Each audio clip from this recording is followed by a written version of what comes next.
मनीष हमारे साथ जुड़े हुए हैं। मनीष, हम आपसे बात कर रहे थे क्योंकि हम लगातार न्यूक्लियर साइट्स की तस्वीरें भी दिखा रहे हैं, सैटेलाइट तस्वीरें हैं, जिससे साफ पता लगता है कि किस तरह से पूरे का पूरा एक कॉम्प्लेक्स है, इस कॉम्प्लेक्स के ऊपर हमला क्या होगा। जैसा आप बता रहे थे B-2 बॉम्बर्स के बारे में, अब ये जो B-2 बॉम्बर्स हैं करीब करीब 50,000 30,000 फीट की ऊंचाई पर उड़ते हैं, तो इतनी ऊंचाई से सटीक निशाना लगाना कैसे मुमकिन होता है?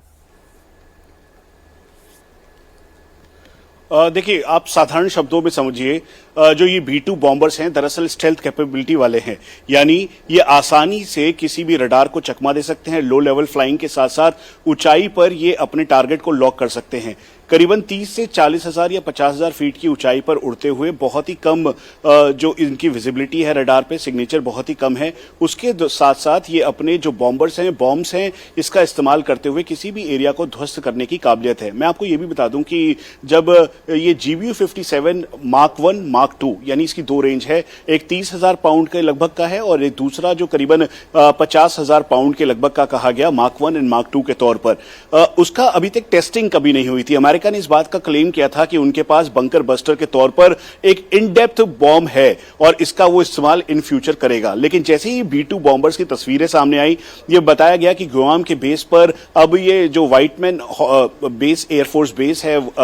व्हाइट हॉल जो मिसूरी का है, वहां से फ्लाई करते हुए गुआम पहुंच के फिर उसके बाद ये पूरी प्लानिंग कर ली गई है। तो ये बिल्कुल तय था कि जो मेन टारगेट एरिया है उसमें ये 3 टारगेट्स हैं, लेकिन ये पहाड़ों के बीचों बीच हैं और पहाड़ों के नीचे हैं, जो इन डेप्थ के तौर पर 90 से 100 मीटर की इनकी दूरी है और करीबन 200 फीट के लगभग अलग अलग एरियाज में है। तो इसीलिए तय किया गया कि अब B-2 बॉम्बर्स का इस्तेमाल करते हुए अमेरिका इन सभी एरियाज को टारगेट करेगा और फिर उसके बाद बिल्कुल जैसा उम्मीद की गई थी वैसा ही किया गया और फिर उसके बाद इन एरियाज को ध्वस्त किया गया। जब ये बॉम्ब गए तो ये पूरी तरीके से एरिया को पेनिट्रेट करते हैं, क्योंकि 30,000 पाउंडर बॉम्ब है। ये नीचे जाते हुए इन्होंने पूरा एक होल तैयार किया। होल तैयार करने के बाद ये जब ब्लास्ट हुए तो इसका इंपैक्ट एरिया करीबन 200 मीटर का है, क्योंकि ये जो पूरी कैविटी है, यानी कैविटी का मतलब ये है जहां पे ये टनल है, जहां के जिसके अंदर फॉर्दो के अंदर या फिर जो दोनों और नतांज और इस्फहान दोनों साइट्स हैं, वहां पर जो ऑयल फ्यूल था वो एक जगह था, दूसरी जगह जो नतांज का एरिया है वहां पे इनके आर्सेनल यानी जो हथियार हैं इस समय ईरान के वो थे, और तीसरी जो इंपॉर्टेंट सबसे ज्यादा इंपॉर्टेंट फॉर्दो जहां पे न्यूक्लियर एसेट्स ईरान तैयार कर रहा था। इन सभी एरियाज को एक एक सौ समझ के टारगेट किया गया और टारगेट करने के बाद बॉम्ब किया गया, और बॉम्ब करने के साथ जो तेज धमाका है उसकी लपटें आपको दिखाई दे रही होंगी, जो हम अपने दर्शकों को दिखा भी रहे हैं टीवी पे कि वो लगातार वो ईरानी मीडिया भी इस बात को कंफर्म कर रहा है। जो हमारे सोर्सेज है ईरान में वो ये कह रहे हैं कि अमेरिका ने शुरू किया है, इजराइल ने शुरू किया है, अंत हम करेंगे। यानी क्या ईरान इस पे चुप बैठेगा? इसी पर अब सबकी नजर है। और शायद यही वजह कि इस वक्त माइकल रूबिन जो अमेरिकी डिफेंस एक्सपर्ट है मनीष, उन्होंने अपने एक सवाल जो हमसे पूछा गया था उस पर उन्होंने जवाब दिया कि डोनाल्ड ट्रंप क्या कहेंगे ये तो कहना बहुत मुश्किल है, लेकिन फिलहाल अगर बात की जाती है ईरान की, तो ईरान के लिए अब यूरोपीय देशों पर, अमेरिकी देशों पर भरोसा करना बहुत मुश्किल है। एकमात्र भारत एक ऐसा देश है जिस पर इस वक्त ईरान भरोसा कर सकता है। और हमारे साथ जनरल रामेश्वर जुड़े हुए हैं। जनरल रामेश्वर, माइकल रूबिन अमेरिकी एक्सपर्ट है, डिफेंस एक्सपर्ट, तो उन्होंने ये बताया कि इस वक्त अगर देखा जाए तो उन्होंने इस सर जो बयान दिया मैं आपको बता देता हूं, फिर मैं आपसे इसके बारे में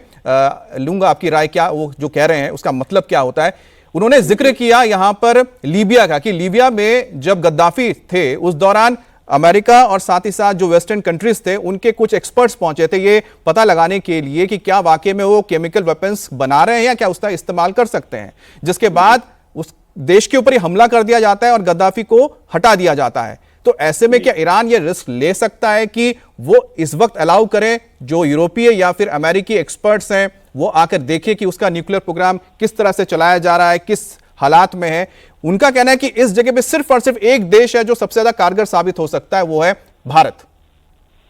देखिए, सबसे बड़ी बात तो ये है कि ईरान बातचीत के लिए मानता है या नहीं मानता है, ये पहला सवाल है।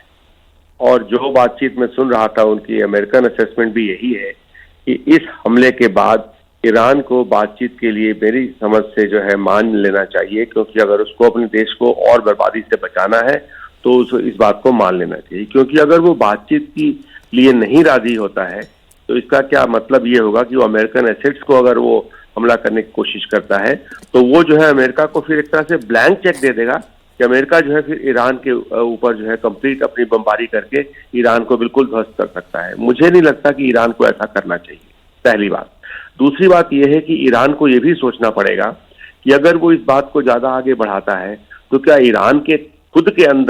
अंदर हालात ऐसे पैदा हो जाएंगे कि रजीम चेंज हो जाएगा और आयतुल्ला खोमेनी जो है हटा दिए जाएंगे, या इस समय जो रजीम चेंज की बात भी बार बार हो रही है तो उसकी तरफ ध्यान हट जाएगा, उसकी तरफ ध्यान चला जाएगा। तो मुझे लगता है कि अगर खोमेनी को अपने आप को बचाना है, अपने देश को बचाना है, तो आज की तारीख में उनको बातचीत के लिए एग्री कर जाना चाहिए, ये पहली बात है। और मुझे लगता है कि ये जो अभी अमेरिकन असेसमेंट भी कुछ इसी तरफ का इंडिकेशन दे रही थी कि ईरान जो है बातचीत के लिए टेबल पे अब आ जाएगा, क्योंकि अमेरिका के आ जाने से या जो पूरी लड़ाई के डायनेमिक्स जो है वो काफी बदल चुके हैं। और बार बार ये कहा भी जा रहा था कि अमेरिका जो है अगर इस लड़ाई में आता है और अगर किसी प्रकार से भी किसी भी अमेरिकन एसेट्स को ईरान थोड़ा सा भी अगर डैमेज करने की कोशिश करता है तो उससे जो है अमेरिका को इस बात की खुली छूट मिल जाएगी कि वो ईरान के ऊपर बमबारी कर सके। और ईरान कभी भी ऐसा नहीं चाहेगा, क्योंकि अमेरिका जैसे देश को, जबकि ईरान के अंदर एयर डिफेंस का पूरी तरह से ध्वस्त हो चुका है, उसके पास एयर डिफेंस के नाम पे कुछ बचा नहीं है, तो ईरान जो है खुली छूट दे देगा अमेरिका को। सर, एयर डिफेंस की बात की जिस जगह पे यानी कि फॉर्दो पे जहां पर हमला हुआ था उसके पास क्वाम करके जो एक शहर पड़ता है, उसके तमाम जो एयर डिफेंस सिस्टम थे वो एक्टिव हो गए थे। उसके बाद उन्होंने बताया जाता है कि फायर भी किया था, लेकिन वो कारगर साबित नहीं हुए और आखिरकार जो हमला था वो सक्सेसफुल रहा। ये अमेरिका की ओर से कहा जा रहा है और इजराइल की ओर से भी बातें निकलकर सामने आ रही है। एक और अपडेट सर हम दे देते हैं दर्शकों को, जो बातचीत हुई है ट्रंप और बेंजामिन नेतन्याहू की, जिसमें धन्यवाद दिया है बेंजामिन नेतन्याहू ने अमेरिका का, राष्ट्रपति ट्रंप का। और यह माना जा रहा है कि जो करीबी लोग हैं राष्ट्रपति ट्रंप के, उनका मानना है कि जब वो अब दुनिया के सामने आएंगे, मीडिया के सामने बात करेंगे, तो ये माना जा रहा है कि वो इस बात का खुलासा कर सकते हैं कि शायद अमेरिका अब आगे हमला करेगा या नहीं करेगा, इस पर कोई ना कोई बड़ा बयान देंगे। जो एक्सपर्ट्स तो फिलहाल ये मान रहे हैं कि हो सकता है कि इससे आगे हमला ना करे, क्योंकि जो उनको अचीव करना था, जो उनका जो मोटिव था, जो मकसद था, उसे हासिल किया है। और 3 जो अहम साइट थे जिसमें फॉर्दो सबसे महत्वपूर्ण, हम आपको बता रहे हैं लगातार, क्योंकि बहुत ही जमीन के नीचे करीब 200-250 फीट नीचे ये पूरी फैसिलिटी थी, जहां पर जो परमाणु बम बनाने के लिए, परमाणु या फिर संयंत्र चलाने के लिए जो यूरेनियम की जरूरत पड़ती है, ऊर्जा की जरूरत पड़ती है, वो तैयार किया जाता है। और अब से महज कुछ ही मिनट के बाद अमेरिकी राष्ट्रपति डोनाल्ड ट्रंप दुनिया के सामने आएंगे, मीडिया से बात करेंगे। हमारे साथ जनरल राजेश्वर बने हुए हैं। जनरल राजेश्वर, फॉर्दो की हम जब बात करते हैं, माफ कीजिएगा, जनरल रामेश्वर जी हमारे साथ हैं। जनरल साहब, ये बताइएगा कि जिस तरह से फॉर्दो की हम जब बात करते हैं तो फॉर्दो में जो गहराई है करीब 250 फीट है, और ये जो GBU-57 बॉम्ब है, इसकी जो मारक क्षमता है वो करीब बताई जाती है कि 100 फीट तक या फिर 200 फीट तक है। तो अगर आपको 250 फीट तक जाना पड़ेगा तो एक बॉम्ब से तो काम चलेगा नहीं, तो इसका मतलब है कि 2 बॉम्ब्स का इस्तेमाल किया होगा, और 2 बॉम्ब्स को एक ही जगह पे टारगेट करना कितना कठिन होता है? वो बहुत कठिन है, वो बहुत कठिन है, खासकर ये देखते हुए ये बॉम्ब जो है इतनी ऊपर से जब गिराते हैं, अपनी वजन जो है इसका, वही इसकी डायरेक्शन है, वही इसकी एक्यूरेसी का मेन साधन है।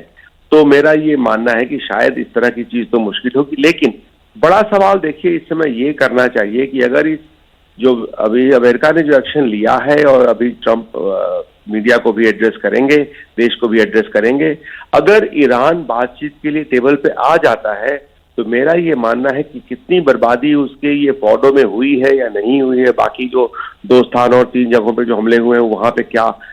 नुकसान हुआ है, नहीं हुआ है, ये सब बातें जो है एक तरह से दब जाएंगी या हट जाएंगी। मेन बात फिर ये शुरू हो जाए कि बातचीत शुरू हो गई है, क्योंकि इस समय जो है इजराइल और ईरान के बीच में